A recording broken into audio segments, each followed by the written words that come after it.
Story 1. It was just another Thursday evening shift at Tony's Pizza when the call came in. A large order for the old estate at the edge of town, the one that had been empty for years. The manager tossed me the keys to the delivery car, a clunker that had seen better days, and I set off with the stack of pizzas. The estate was further than I remembered, the road winding and narrow. The trees seemed to lean in as I drove, their branches scratching against the car like fingernails.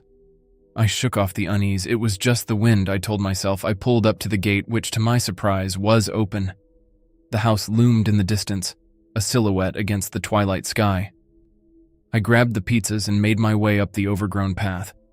The front door was ajar, which struck me as odd, but I figured someone was expecting me and pushed it open. "Hello?" I called out. No answer. The house was silent, except for the sound of my own breathing. I stepped inside, the floorboards creaking under my weight. Pizza delivery. Still nothing. I ventured further, finding the living room. It was as if the house was frozen in time, waiting for its owners to return. I set the pizzas down on a dusty table and checked my phone. No service, great. Just then, a draft made me shiver. It was coming from a door slightly ajar at the far end of the room. I approached, nudging it open with my foot. Behind it was a staircase leading down. The air was cooler as I descended, and I found myself in a vast cellar. And there, in the center of the room, was a table set for dinner, candles and all. It was bizarre, like someone had prepared for a feast but never got it to enjoy it. I heard a noise upstairs and bolted back to the living room. The pizzas were gone. In their place, a note. "Thanks for the delivery. See you soon." I didn't stick around to find out what that meant. I sprinted back to the car and drove away as fast as I could. When I looked in the rearview mirror, I could have sworn I saw someone watching from the window. Back at Tony's Pizza, I burst through the door, gasping for breath. The manager looked up, concern etched on his face. "And what happened? You look like you've seen a ghost."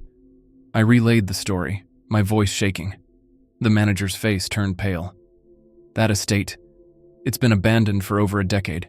No one's lived there since the accident."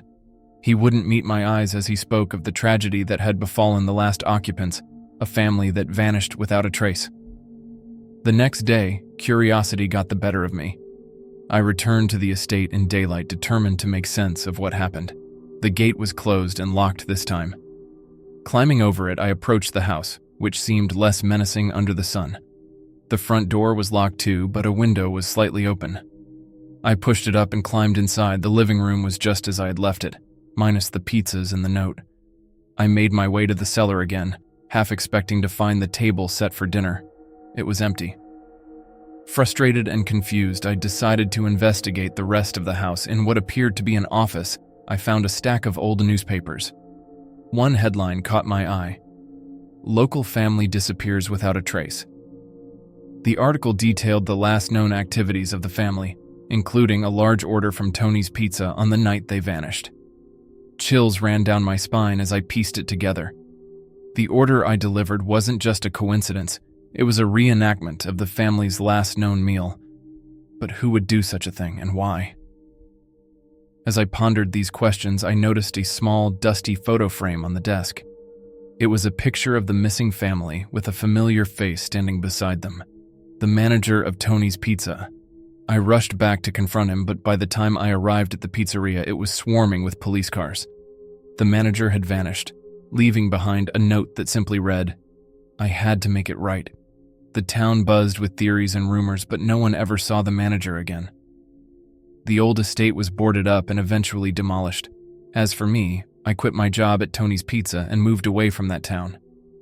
But sometimes, in the dead of night, I still dream about that evening delivery and wonder what truly happened to both the family and the manager. And though I've tried to leave it all behind, a part of me knows I'll never escape the mystery of that Thursday evening shift at Tony's Pizza. Story 2. I'd been delivering pizzas for a while, just to make ends meet. It was an easy gig most nights, cruising around, listening to tunes, and occasionally scoring a decent tip. But there's this one delivery I made that still messes with me whenever I think about it. It was a Friday night, the kind of night when orders don't stop. Around 10 p.m., I got this order for a large pepperoni pizza going to an address on the outskirts of town. It was a place I'd never delivered to before, but I didn't think much of it. Grabbed the pizza, jumped into my car, and headed out.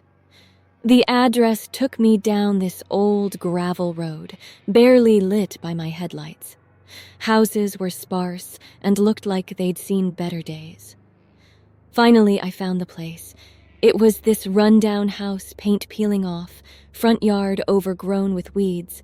Not unusual for the area, but it gave off a weird vibe. I walked up to the front door, pizza in hand, and knocked. No answer, knocked again, thinking maybe they didn't hear me over the TV or something. Still nothing. That's when I noticed a note stuck to the door saying, "Leave the pizza in the mailbox. Money's inside." Odd request, but not the strangest I'd encountered.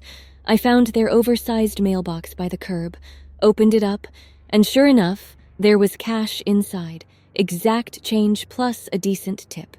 Shrugged it off, left the pizza, took the money, and headed back to my car. As I was driving away, I glanced in the rearview mirror and saw lights flick on in the house. It struck me as odd because why wait until I was leaving to turn on any lights? But then, just as quickly, the lights went out again. The next day at work, my boss asked me about that delivery.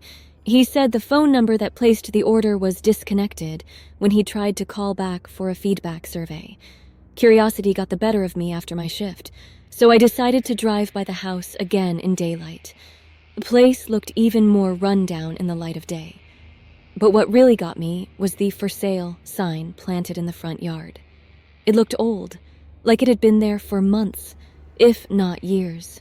On a whim, I called the real estate agent listed on the sign. Turns out, the house had been vacant for over a year after the previous owner passed away. No next of kin ever came forward to claim it. The agent was baffled when I told her about my delivery there just the night before. She insisted no one could be living there legally. I couldn't shake off how bizarre the whole situation was. Who ordered that pizza? How did they pay for it if no one was supposed to be there? And those lights turning on and off? What was that about? I've delivered hundreds of pizzas since then, but that one house, that one order, it sticks with me. Makes you wonder about all the stories hidden behind closed doors in seemingly empty houses. Or maybe it's better not to know.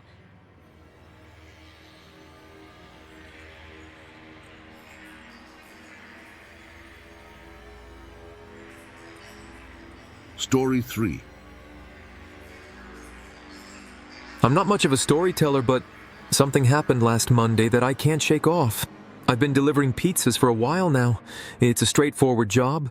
You get the address, drive over, hand over the pizza, and that's about it. But this one delivery, it was different. It was just after 5 p.m. when the order came through. A large pepperoni with extra cheese for a house in the upscale part of town. I'd delivered there before, but never to this address. The place was huge. One of those mansions that you see in movies with the long winding driveway and a fountain out front.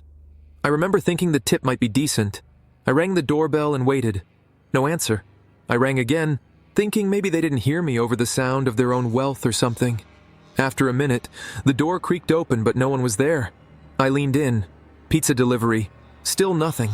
I stepped inside, which, looking back, wasn't the brightest idea. The entryway was massive with a grand staircase right in front of me. "Hello?" I called out again. That's when I heard it. A voice, but it wasn't coming from in front of me. It was above me, but not like someone was upstairs. It was coming from the chandelier. Crazy, right? But it was clear as day. Leave it on the table. I looked around, half expecting to find someone with a speaker playing a prank, but there was no one. Just me, standing there with a pizza in my hands, talking to a chandelier. I did what the voice said, left the pizza on this fancy table by the door. "Money's under the mat," the voice added. Sure enough, when I checked, there was enough cash there to cover the pizza and a very generous tip. I left feeling more confused than scared. It wasn't until I was back in my car that things started to get really weird.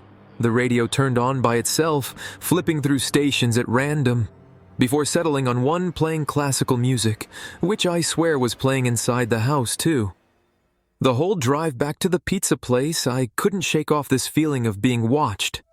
Every time I looked in the rearview mirror, expecting to see someone sitting in the back seat, but there was never anyone there. When I got back, my boss asked me how the delivery went. I just shrugged and told him it was fine, not really sure how to explain. Without sounding like I'd lost my mind, I couldn't stop thinking about it though.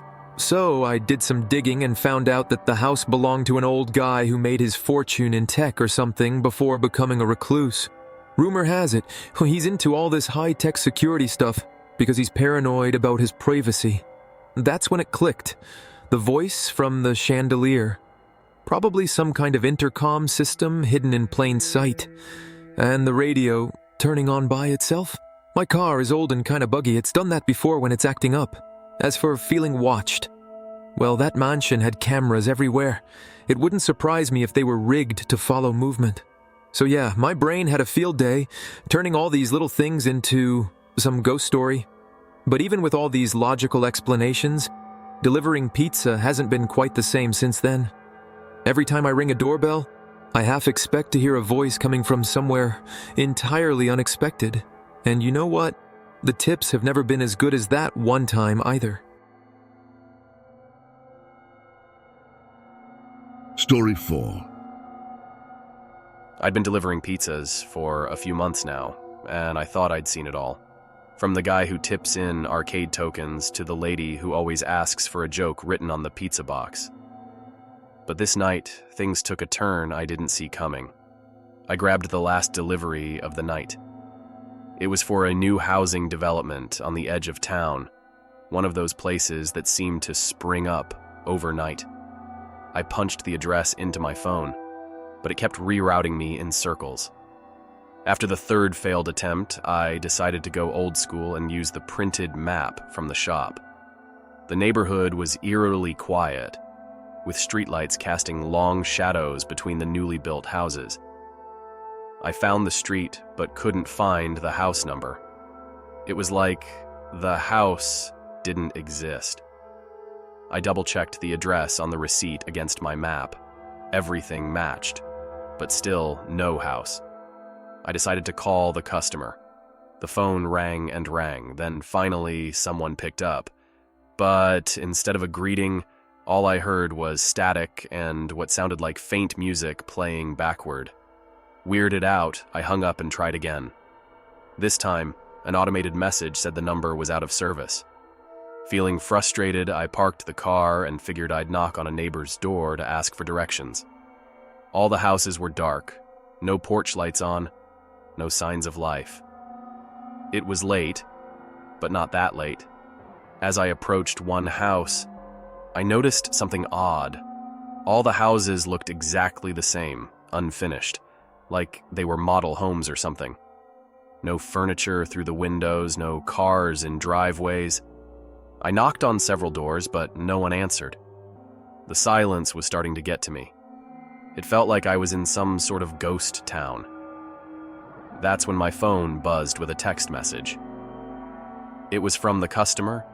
"Where are you? I'm hungry." I texted back, trying to explain the situation, but my messages wouldn't send. My phone showed full bars, but nothing worked. Calls, texts, not even my map app. That's when things got really strange. I heard a laugh behind me, like a kid playing a prank.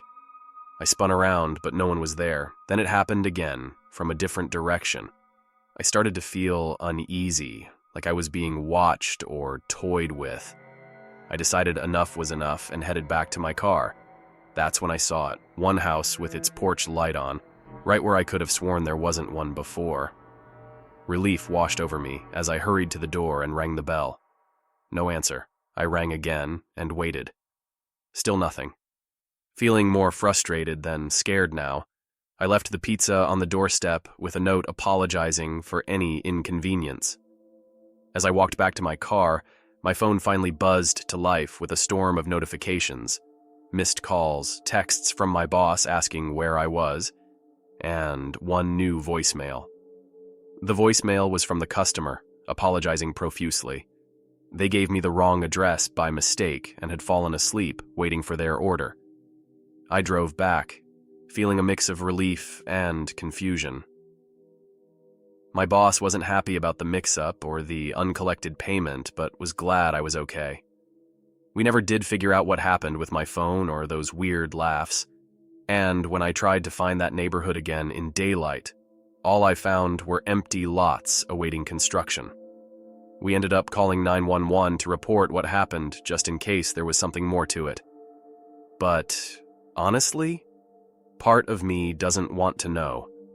Some things are better left unexplained. Story 5. I'm not your typical hero or anything, just a guy who delivers pizza for a living.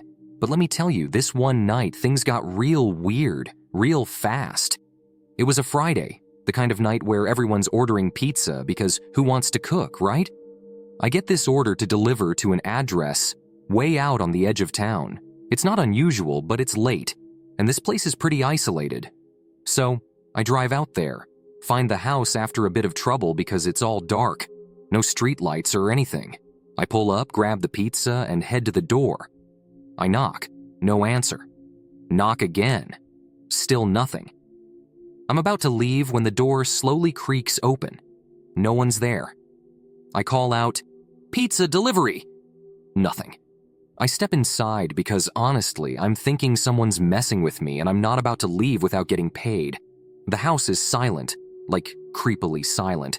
I walk into the living room and that's when I see it. A TV is on, but it's just static. I call out again, thinking maybe they're in another room or something. Still nothing.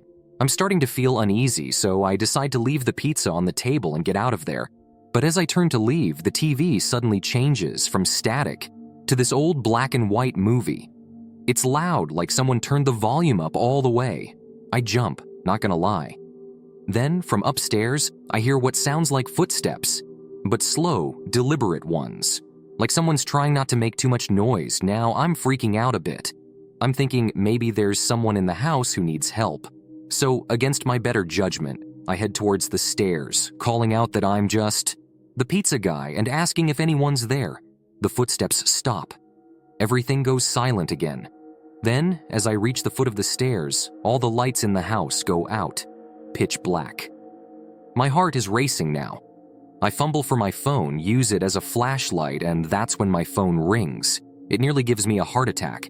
It's my boss asking why I haven't returned yet. I try to explain what's happening, but as I do, the lights come back on.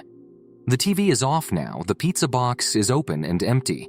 I tell my boss I gotta go and hang up. I get into my car and drive away as fast as I can. Once I'm a safe distance away, I pull over because my hands are shaking too much to drive. I call 911 because even though nothing happened to me personally, the whole thing felt off. Like someone was in that house but didn't want to be seen or something. The police go check it out. They call me later and tell me no one lives there. The house has been empty for months. They found my footprints, the empty pizza box, and the TV on some old movie channel that shouldn't even be available in our area. They said it could have been squatters messing with me or maybe some kids pulling a prank, but none of that explained how everything happened. The timing of the lights and TV, the footsteps when no one was found. I still deliver pizzas because a job's a job, but I never go to deliveries at isolated places at night anymore. And every time I pass by that house, because yeah, I've driven past it during the day just to check, I get this weird feeling like someone's watching me.